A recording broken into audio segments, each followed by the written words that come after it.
Well, today we want to introduce Mr. Aaron Hall, one of our MVP SDRs here at SV Academy, and we would love for him to share his journey with you.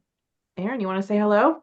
Hey, thanks guys for having me. My name is Aaron, as Jane said, and I am currently 5.5, 6 months into my SDR role at a company called Runwise, which I was very fortunate to have been placed at via the good people at SV Academy. Happy to be here, willing to, pretty much just pay it forward and share my experience so that the next up and coming career pivoter can get something out of this conversation. So thanks. So let's start with where were you before SV Academy? What did that look like for you? Um, so I spent 2.5, almost 3 years in retail. And even before that, I was a freelancing DJ and still am. Like right before I found SV Academy, I was a sales manager for Sam Ash Music. For those who may or may not know, it's a big family owned music chain, and they were going through some tough financial times. The top of 2024, they announced to us, like, hey, we're closing half of our locations across the country. They had 45 stores from New York all the way to California, some in Florida. My store stayed open because we were profitable, right? But the writing was on the walls. It was just a matter of like, when it was going to happen. So I immediately started thinking about what am I going to do in case, I see the day where my store closes as well. So I cleaned up my resume and just every once in a while started looking at different avenues to exit. Then later that year, sure enough, the head of the company was like, "Hey, we're actually closing all the stores. We're not closing half the chain. You're included." And I'm like, I knew this was gonna happen.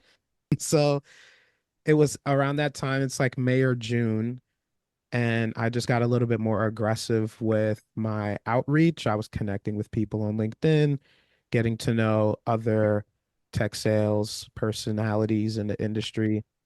And sure enough, I saw SV Academy pop up as one of the open roles for, an SDR position. I applied thinking nothing of it. And then the same day, Jane reached out and was like, hey, your resume looks great. Let's connect. And yeah, the rest was history. Like Jane and I spoke. And at first, I thought I was going to be like working for SV Academy, but she was like, no, no, no, no, no. I actually have a job for you that you might like. And I'm like, okay, I think I like that. This is great. This is going so well. And yeah, it was at first it was another company that was like, I guess creatively sound. They were like video editing platform that makes companies like, they just give them the tools to make more content. Mhm. Didn't work out for whatever reason. And immediately after, I want to say maybe like a week and some change, maybe 2-ish weeks later, Jane reached out again and was like, "Oh, another opportunity for you based on your experience. Company called Runwise. You should look into it. Let's talk." And yeah, the rest was history. Been there ever since and just enjoying the journey. Love it. And I love that you highlighted, we have lots of different employer partners that we're working with, and you might be a great fit for a couple of different avenues. So if one doesn't work out for whatever reason, you're always top of mind for us to see like what else could work out for you. Yeah. Love that. You brought up a really good point around like the career transitioning piece of this. Like, and sometimes, like it starts with just an intention. It starts with a thought being like, okay, I need to kind of explore what's out there. I'm curious if you can kind of talk about what it feels like to step into like changing your career, but also like what are some of the great skills that you have brought with you during the residency and now in your position full time with Renwise?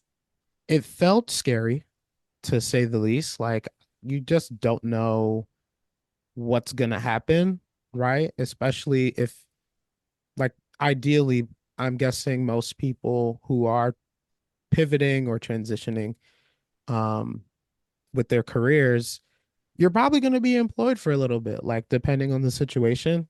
So for me, my store closed in July of 2024, and I didn't get hired at, Runwise until August, like the end of August. So there was a month where I was just like, okay, what's next, So at first it was a little strange, but I was confident in the experience that I gained at Sam Ash, and then also just who I was as a person, being that tech sales is still sales and I had sales experience. Like the things that I guess transferred is just the problem solving aspect of the job, the, ownership. Every problem or every situation is yours to control and, make the best out of. And, that's kind of the essence and the meat and potatoes of what makes an SDR and a BDR. Um, and then, just being personable as well, like being able to connect with people and share a genuine experience while, maybe presenting them with ideas and solutions, giving them options. And that's what I really enjoyed about sales, and it's what I enjoy now about being an SDR. Not necessarily like, you know, great, like I can work remote now, or I can, have this little bit more flexible, like career path, but still being able to provide value to random people, it's very fulfilling. And hopefully I get to do a lot more of that at higher levels in the future. I love that. So you come in and you and I have a conversation and we get you set up with an employer partner that really works for you. You go through our boot camp training and then you start day one at Runwise. Talk to us about what that was like and what really helped you those first couple of days, first couple of weeks to kind of stand out from the pack because you did. Um, to be very honest, I was very nervous. Like it may not have seemed like that during like our conversations very early on, and meeting HL, meeting K How, and kind of fast tracking through like this unique cohort situation for me. Um, Everything was happening so fast because at that point I had it in my head that I would probably be job searching for the next 3 months once my store closed. So once, you reached out and we had like the interview with Runwise, and immediately after you were like, yeah, they want you, like they want you to start next week. And I'm like, what? It was so like quick. But I'm like, I'm not gonna waste time, I think it'd be better if I just rip off the band-aid and just jump into it. And something that one of my old managers had told me that really stuck with me even to this day, he was like, he got offered a promotion one time at a job somewhere else before he got to Sam Ash. And he was like, you know what? Now's not the time. I think I'm gonna stay in this role and, learn a little bit more about who I am and what I need to be. And he got laid off in a month. So it's like when opportunity comes knocking, sometimes like the only thing that's holding you back are just like these things that may seem important, but it's, you know, risk is just a part of the game and you have to take them sometimes. So I was like, you know what? I'm just gonna pretend like I'm super duper prepared for this and just jump right into it. Um, and I that's love what I it. did. So after after the first couple days, I was just like, trying to find out what success looked like, how to really use what I'm equipped with, my skills and, the intrinsics that I bring to just be successful in the role. And at first it was like there was a learning curve, going from direct sales and dealing with foot traffic, like a set amount of people coming in to see you are now being the one like doing the foot trafficking, like you're doing the prospecting, you're reaching out, you're doing the research and calling these people and pretty much convincing them within 5 to 10 minutes even to, you know, learn more about whatever product or company that you're a part of. So it took some time, but I think I figured it out. What do you say, Jay? I think you did. How many times have you been MVP since working at Runwise? So I've been MVP twice, Mm. in the 5, almost 6 months, looking to be MVP this month as well. Mhm. So it's going well, I'd say. I think it's working out for the better. We talk a lot about growth mindset, as you know, in the residency program. And you mentioned kind of that idea of just needing to like, I'm just gonna jump in and I'm gonna invest in this and like maybe it's worth the investment. And I'm curious if you can chat a little bit more about that because the residency program is a little bit different than like the typical hire. And it does take a bit of like taking a chance. And we're taking a chance on you too. But like we do recognize that from a candidate's perspective, like you're taking a chance on us. So I know it's worked out well for you, but like what helped you convince yourself to do that? Dane and I had extensive talks throughout, my time at Runwise as a resident. And we kind of touched on it as well when we were talking about your die-hard love for Rocky Balboa movies. Like, it's about betting on the underdog, and everyone loves a good underdog story. So a part of me, although was like, having and experiencing imposter syndrome, like maybe this isn't for me, maybe I don't belong here because of X, Y, and Z. But it's like, why not me? Why can't it be me that hits the ground running, excels, and, really crushes the quota as soon as possible? So, that's kind of the mindset that I walked in with every day. And there were days that were better than others. There were days where I came to Jane and I was like, I don't know if I'm going to make it. Like, I have no idea if what I'm doing is going to bear any fruit. Like, I'll never forget there was one day, it's like a month and a half, like into the residency, and I booked 5 meetings in a day. And I was really like, okay, this is it. I have to do this every day now. Like, I have to book 5 meetings every single day that I come in, or else, like, I'm not cut out for this. And obviously, like, that's just not the right thing to do to yourself. But yeah, a couple days go by and I didn't book anything. And I met with Jane at the end of the week, and I was just like, usually our meetings were like super like fun and like chipper, and we're just like, haha, this is great. I'm learning. And this was the first time I feel like I came to her and I was like defeated. She was Mm. like, you can't really do this to yourself. Like, it's kind of unfair. You like you're able to book 5 meetings in a day. Like, you have to give yourself some kind of room or grace to, have bad days too. And make sure that you're being healthy about it instead of beating yourself up. And yeah, sure enough, like it was just something that, you just have to hear it from someone else because you know the answer, but it's better to be reassured by someone you trust. And that's what Jane was for me. So, I wanted to touch on that a little bit and appreciate you, sharing your journey and our journey as kind of a partnership working through your residency. And that is something that we differ at here at SV Academies. We give you that coach and that safe space as you go through those initial 90 days. So curious, what would have been different for you had maybe I not been there or somebody else not been there in your corner?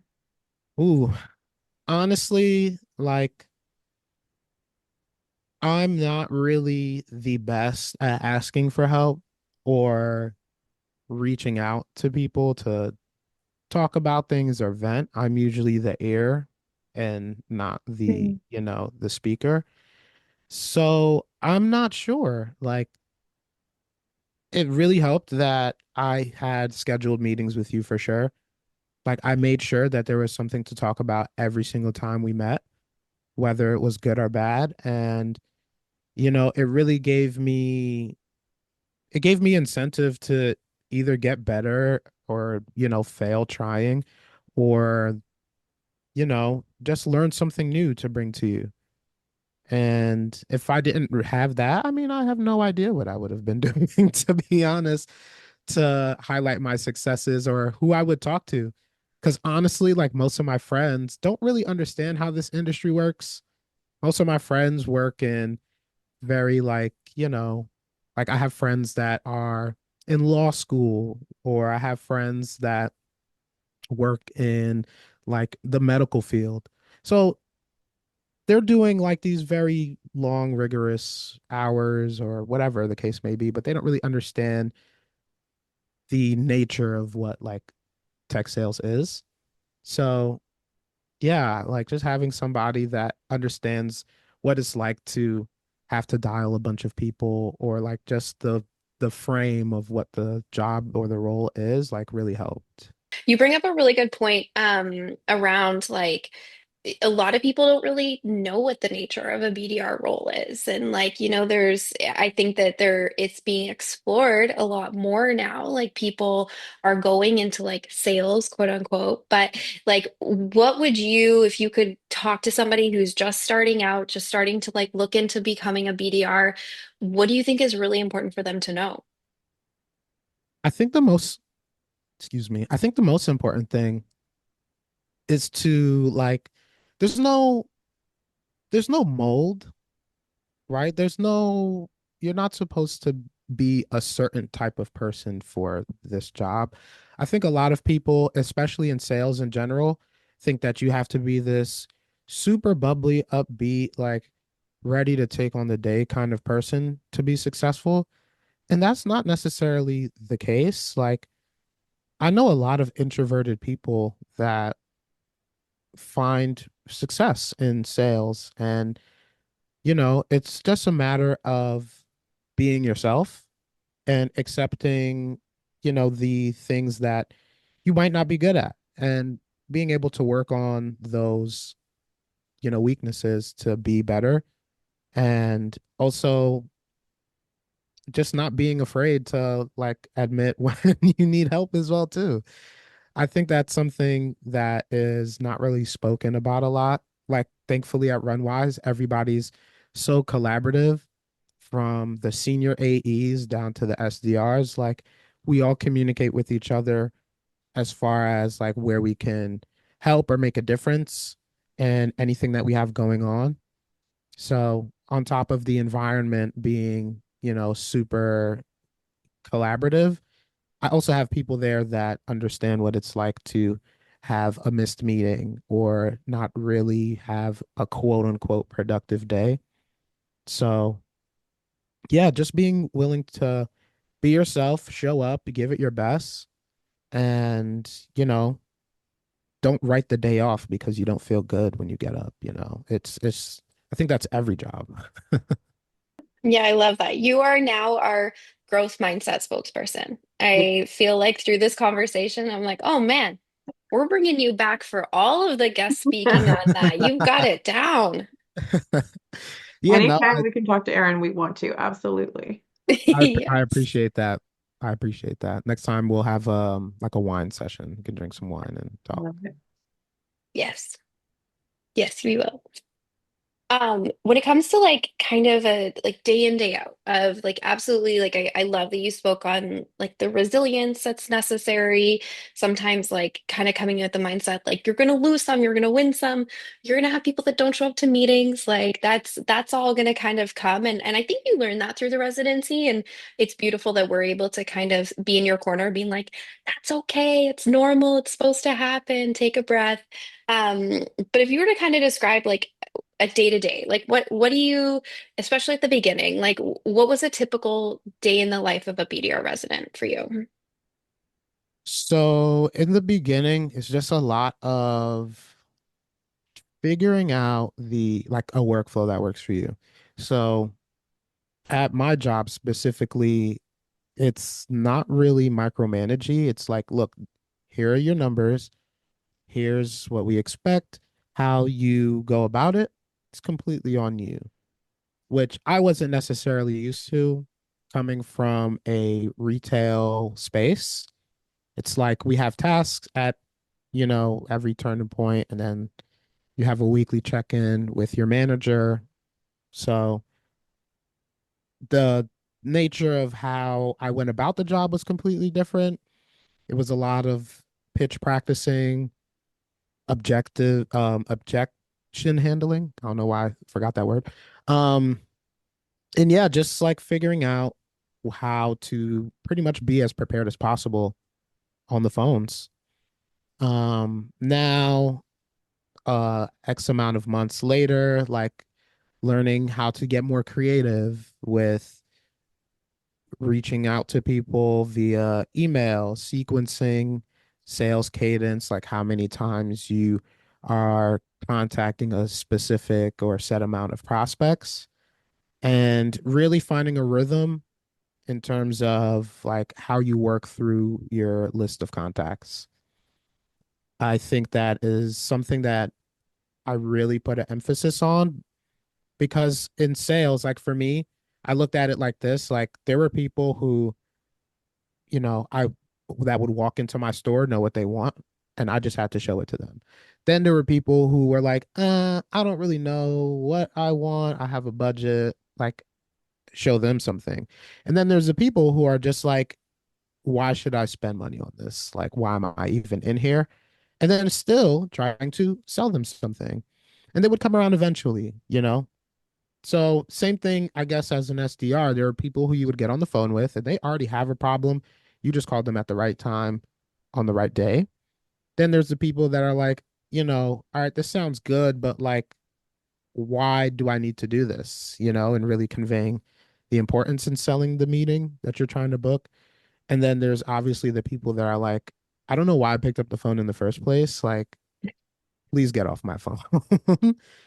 And still trying to get as much information out of them as possible. So, yeah, just being, I guess the day to day is just like being ready, like just being ready for whatever or whomever you might like run into and making the best out of it, seeing what you can like, extract from those encounters. But if you could give advice or recommendation to those who are just at the beginning of their SDR or BDR journey or considering, joining SE Academy, what would that one piece of advice be? Um, Only one piece? Wow, that's so You hard. can you can share it. I know you've got a lot. You can have two. Couple of pieces. I'd say the first piece is like you you just have to give it a try and see where you land, right? A lot of people, I thought about this actually because I'm currently doing some mentoring for a couple of people at Rework as well too. And I met with one of the program directors and they were like, "Hey, a lot of these people who are transitioning into this field might not be like you who are coming from sales. Some of them might be teachers. Some of them might be, in trucking or construction, whatever, like some completely different field. And being able to find those skills that transfer is not only like, I'd say maybe the hardest thing, like putting that on paper and putting it into words, but it's an art as well too.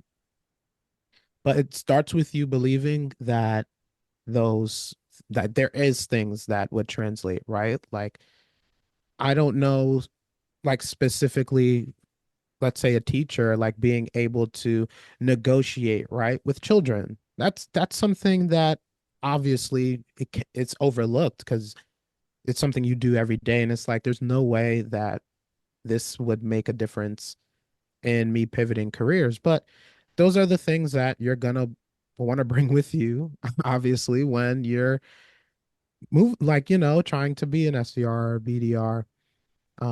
So first it starts with you believing that you have the skills already and just being willing to take the risk. I think those are the two biggest pieces of advice that I can give. Like you already are you're already who you need to be. Just believe in yourself and just take the leap. see where you stand, see what needs to be worked on, see what you do well, and take it from there. Because there's always room to improve. It's not going to be perfect, but you just have to get started. But I think if this sales thing doesn't work out for you, motivational speaking is another career Yeah, totally. to think about. What a good mentor. I I love it. try. I try. It's just, I know how I know I'm very critical of myself, Jane, you know as well too. So just kind of looking at things from an objective standpoint with a level head, like, that's kind of what keeps me from making any rash decisions. So yeah, always here to, lift people up as I climb up the ladder myself. I am curious. One of our last questions. Um, what's your favorite way to have potatoes? Ooh, see now what you did there. Hmm. That's a nice little salesy thing to do. I like what you did there. My favorite way to have potatoes, I mean, you can't go wrong with any form of potato, right? Mashed potato, baked potato, home fries, French fries. I think I'm a sweet potato fry fan, so I'm gonna go French fry, but in sweet potato form. With like a chipotle like Oh, dip? have you ever had sweet potato fries with like a cinnamony butter dip as well too? No. No, but Yeah, I will now. That I can sounds delicious. I can next day air you some without a problem. But yeah, the Chipotle Yeah, aioli situation is also very good. Yeah. delicious. I Yeah. love it. What about you? Now you have to answer. What is your favorite way to have a potato, HL? Watch this question, like this answer change like every week when we ask it. Right now I would say like smashed potatoes with like ketchup and hot sauce Okay. is my so good. But like it has to be they have to be like baked, like they have to be like boiled and then like smushed and then air fried with like Ooh. seasoning on top. Oh You my know what I'm saying? God. You know what I'm saying? Like That's So nice it's and like an so annoying, crispy, it's a but still process. fluffy. Yeah, Yeah. I can definitely. You got to do that with like fingerling potatoes, though. Like you take some fingerling potatoes, boil them, smash them down, toss them in the air fryer or the oven for a little bit. I like food. Food is great. Same. Same. Jane, what's your favorite way to eat potatoes? So I am the outlier here. I actually don't love potatoes. Now, the French fries Oh, in front of me, will I eat it? Sure. But my answer to this would be a hash brown. If I'm going to select a type of potato, I actually do like a hash brown, which I am stealing, I'll be honest. I'm stealing somebody else's answer. When I heard the answer, I was like, yes, that's my answer from now on. I do like a good hash brown. hash browns are great. Hmm. Hash I'll browns are give you so good. that. I'm surprised you don't answer like potato chips. If you like don't no, No, but they could be any flavor. I And in know. Canada, they could be ketchup. Okay. I Um, learned something about Jane every single day. I had no idea you are not a potato fan. I can't believe you would Oh, do this to me. I'm sorry. Can we still be do, friends? do you trust I, her less? uh, uh, I'm gonna have trouble moving past I'll this. make it up to you. You guys can talk about it in your next coaching session. Um, I'm curious, last question from me. Um, but what would you say are like what has maybe changed for you, like in the big picture? You mentioned you're 6 months into the role. What's different for you now that maybe wasn't possible or didn't feel possible 6 months ago? That's a great question. And this is actually, I guess this alludes to my last conversation with Jane as well, because when I first got to Runwise, it was just like, how to be successful? How do I find ways to make this role work for me? And gradually, after a couple of months and meetings and a little bit of beating myself up here and there, it turned into, okay, like, what's next? And sometimes for me, ambition can be a slippery slope. It's like, okay, I use it to motivate myself and paint the bigger picture of like, okay, I can eventually add value to this company in a different role as well. But then there's the part of me that's like, you're ready to be the CEO, just take over the company. Which obviously is just like, not necessarily true at all. But yeah, I think what has changed mainly is like I feel like I'm very comfortable in my current role as an SDR. Like I know what I am looking to do when I come in. I have a set amount of tasks that I give myself to check off every day. So it's to the point where it's like, all right, like how can I establish my value here? And ultimately just like it's a performance job. Like how can I assert my dominance? Like how can I let everyone know that I am the best person here and, you know, prove it to myself as well. I think that's really like just the confidence aspect has really changed for me because I've always been a confident person, but it's always rooted in not necessarily just like the metrics that are given to me, but the goals that I set for myself. And they're finally meeting at this wonderful intersection of my journey. So, um, yeah, just enjoying the journey and looking to stay ready just in case like someone's looking for a new CEO and I can just like slide into the role nice and easy. Take that leap. Yeah, absolutely. Take the leap. One thing I will add on there is you were always really great at the idea of self-management or the act of self-management. You always held yourself accountable. I remember one day after talking to your Runwise manager, she's like, he created a scorecard and he sent it to me asking me to grade his cold calls, etc. Like you always took that initiative to make sure you're getting the feedback and holding yourself to the highest standard, which not everyone does. So truly kudos to you for that. Well, thank you. I think that getting better doesn't have to be this thing that you do by yourself, Mhm. right? Like you are accountable for it, right?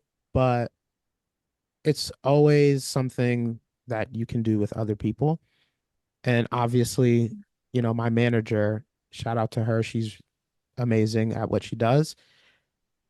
I asked her as much as I could to make sure that I was either on the right path, heading in the right direction, or if she had any tidbits for me that would help me, you know, in whatever I was doing. So I always try to involve her or someone else who might know more than me because, like, that's how you get better, asking someone who's been there longer than you or someone who just has more experience than you. So, yeah, I didn't come up with those scorecards though. I have no idea where they came from. But once Take she sent them credit. to me, oh yeah, it was you, wasn't it? I think she did tell me that. It was me? Was it? You can take Oh, the credit. SV, yeah, the SV Academy scorecard, but I thought she mentioned that you had done a cold call specific one. I did. I did. I took it and I like kind of remixed it. Nice. And anytime I had a call that was like, maybe I could have booked it, maybe I couldn't have. Mhm. Like, how else could I have, Hmm. done more discovery or something? Mhm. I would copy the link to the call, fill out the card, and like send it to her and just like wait patiently in the corner. But it That got takes a lot of bad. initiative, though. Like that's not like those are some things that like A will set you apart for like future endeavors because that type of like go get him. I'm not gonna do this alone, but I'm gonna like wait patiently for you to join me every time I bring you in. Like that takes your own type of special gumption. Thanks. It got out of hand though, because I would send her like 6 calls a day. And it's like, oh, she has other things she needs to do. She can't just sit down and listen to this 30-minute conversation that I had and figure out what I could have done better. So eventually, like, I dialed it back a little bit, but it helped. It definitely helped. Yeah. And you're absolutely right. Asking for help, asking someone who might know more than you, like what great advice to share to someone who's just starting out or anybody really. Can't do it alone. Can't Totally. vacuum. Can't do it alone. get Yeah, that, build a community. It takes a village to raise a child and also to land a job and be good at it. So, love it. And we want to be the village. Like Yeah. we really pride ourselves in being able to be the village for like residents and even candidates, you know, like it starts with the interview process. So I love that you speak to that. Yeah. yeah, I thoroughly enjoyed, even though my situation was pretty unique where it came to SV Academy, but I had the pleasure and the chance of going to the meetup that was here in New York City. Yeah. And it was so great being around like everyone was like, weren't you in my cohort? And I'm like, no, I wasn't. But like we can be friends. We can connect. Um, Love and it. seeing some familiar faces that I had actually connected with Mhm. on LinkedIn prior to jumping into the residency program, like that was also, I don't know, I feel like it was all pretty serendipitous. Like I belonged there. So yeah, I thoroughly enjoy and appreciate being a part of the SVA family and all that it has to bring, meeting the CEO as well too, shout out to Mike. I think that, any company where the CEO is that involved, it's very reassuring as somebody who's looking to navigate and, just feel comfortable as well. And the pizza he brought was great. So Shout out to Mike. Yeah, yeah. Uh yeah, definitely. Because it's like you know, you talk about taking the leap and it's nice to kind of have what you can see from the outside as like some built-in umbrellas or not umbrellas, parachutes. Um, yeah. Mary Poppins style with the umbrella. But yeah, some built-in like kind of parachutes where it's like, okay, you can see like everybody that's kind of involved is like we're really involved and we want to really help. So and you definitely belong here for sure. You definitely belong at Runwise. You belong in that BDR role and it's really cool to see. Thank you so much. We have to see each other. I'm packing my bags and where are you in Canada too as well, HL? I'm in Canada, but like we should meet in Philly, you know? Eh? What's in Philly? That's so random. That's where the Rocky steps are. Oh Come my on. God. She's not gonna let this go. She's not gonna let it go. I'm like, I Philly, am I missing something here? No, just the rest of the Rocky series. Yeah. I'll meet you in Toronto. It's a little quicker. Jane's there. I'll meet you there. Yeah, we can have cheese curds or Yeah, poutine. poutine. That's a potato I Ooh. will eat. Is poutine. Yeah. There you go. That's your new answer. I like it in poutine. Awesome. Erin, we appreciate you taking the time with us tonight. You shared a lot, and hopefully those listening will also take a lot away. We will have you back gladly anytime. Thank you so much. I will gladly show up for either one of you if anyone says anything about either one of you. Okay. I will defend you until my Thank last you. breath. We appreciate it. Thank you. Absolutely. Thank you. Hopefully you won't need to. Yeah. But in the meantime, we really appreciate it. Absolutely. Thanks for having me, guys. Thank you, Erin.